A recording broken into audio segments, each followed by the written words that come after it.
दीपिका।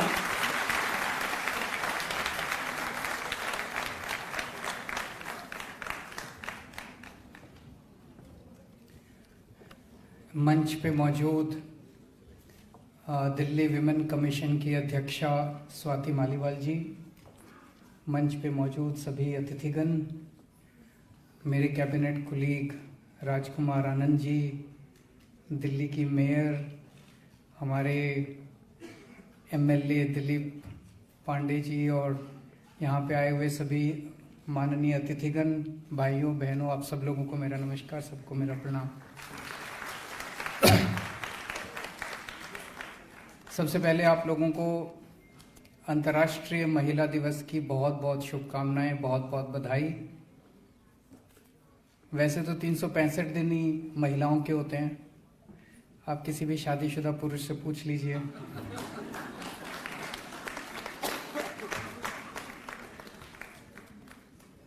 लेकिन मुझे लगता है कि ये एक स्पेशल दिन होता है। This is about celebration of women power. और इस हॉल में आने के बाद अभी तक की पिछले मैं 1 घंटे से हूँ, 1 घंटे की जितनी भी कार्रवाई देखी, उस कार्रवाई को देखने के बाद लगता है कि it is about celebration of women power.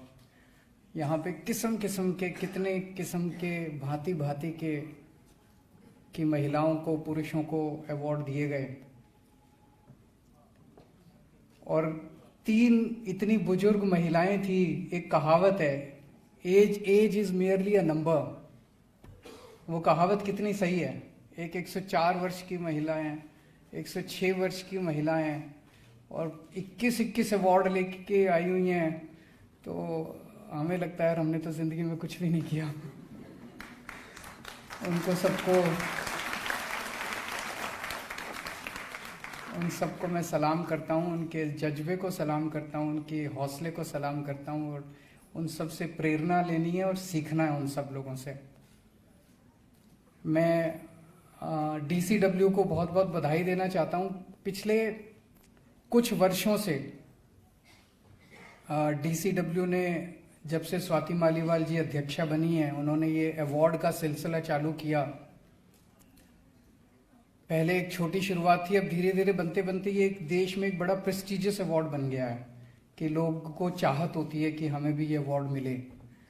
और जिस तरह से चुन चुन के लोगों को लाया गया यहाँ पे अवार्ड देने के लिए, वो भी बहुत काबिले तारीफ है। पूरे देश से लोगों को चुन चुन के, खासकर महिलाओं को चुन चुन के लाया गया। जिन भी लोगों को आज अवार्ड मिले हैं, उन सब लोगों को मैं तहे दिल से बहुत बहुत बधाई देता हूँ। भगवान से प्रार्थना करता हूँ आप खूब फले फूलें, आगे बढ़ें, खूब तरक्की करें जिंदगी में। इस साल एक दृश्य था जो विमेन पावर को लेके बड़ा मोटिवेटिंग था, और वो था जब हमने दिल्ली की डीटीसी की बसों को, महिलाओं को चलाते हुए देखा। वो एक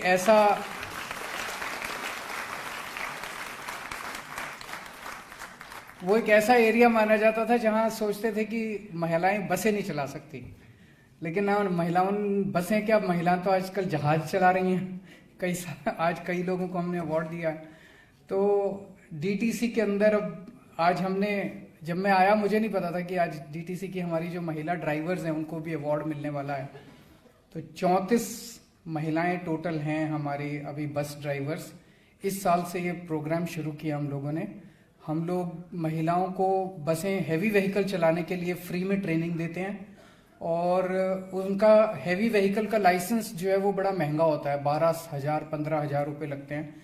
वो भी महिलाओं के लिए हम स्पेशली, सरकार फ्री में उनको लाइसेंस बना के देती है।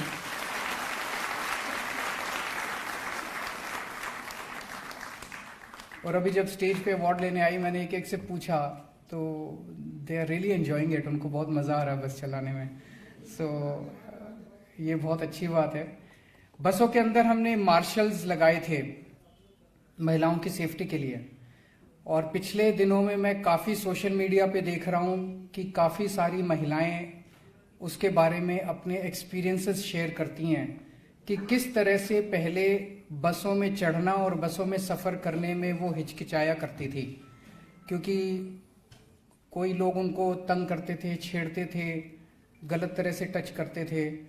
अब वो सिलसिला जैसी कोई करता है तो वो मार्शल की मदद लेती हैं, कोई चोरी होती है छोटी मोटी मार्शल की मदद लेती है। हर बस के अंदर बस मार्शल्स होते हैं जो कि खासकर महिलाओं की सुरक्षा के लिए या किसी भी अपराध के लिए वहां मौजूद होते हैं। और कई सारे बस मार्शल्स ने इस दौरान महिलाओं की मदद की है। और सोशल मीडिया पे जब मैं पढ़ता हूँ, महिलाएं अपने एक्सपीरियंसेस लिखती हैं कि किस तरह से अब दिल्ली की डीटीसी की बसों में सफ़र करने में उनको सेफ महसूस होता है, तो हमें अच्छा लगता है कि ये हमारा एक्सपेरिमेंट सफल रहा।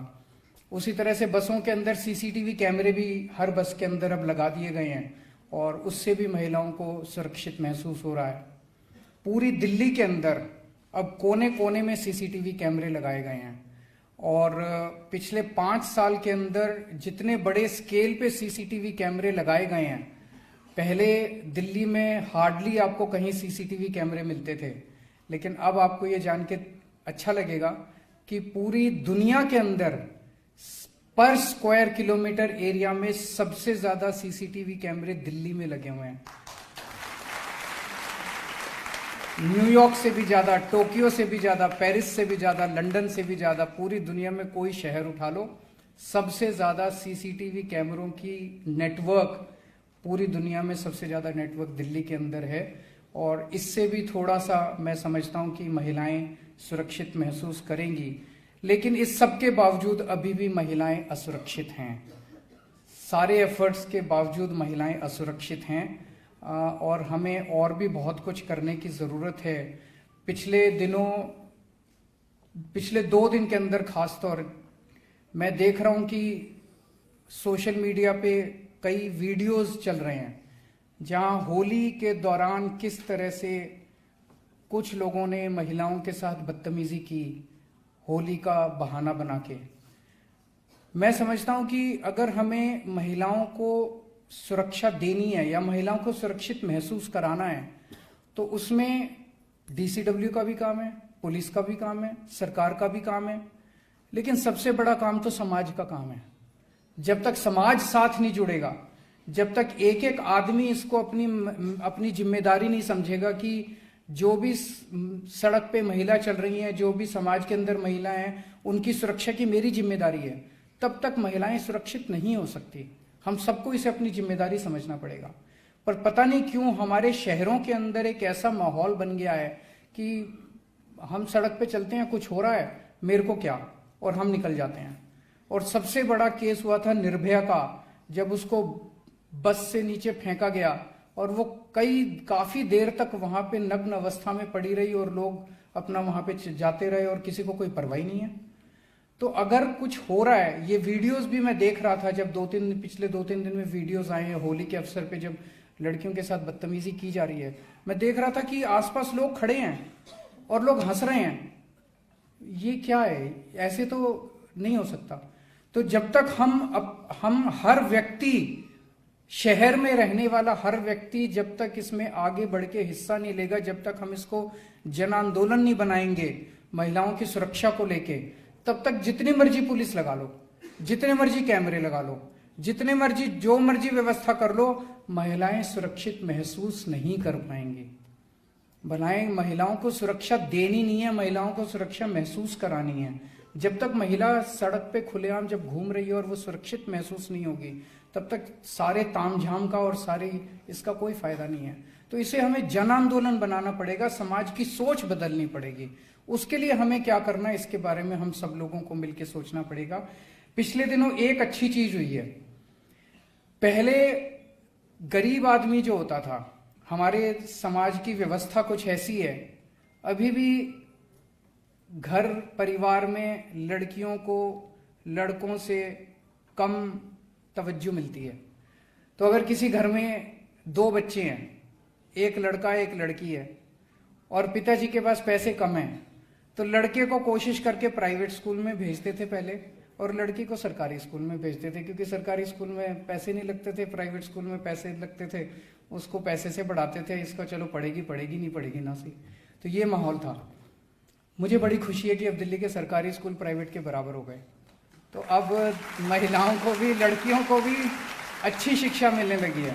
बल्कि उल्टा हो गया, अब लड़कों को प्राइवेट से निकाल के सरकारी में भर्ती करा रहे हैं दिल्ली के अंदर।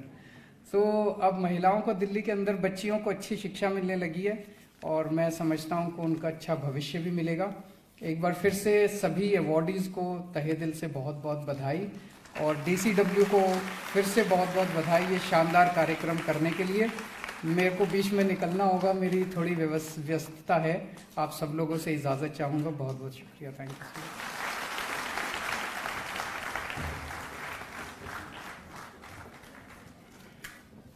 आपका अतिशय धन्यवाद।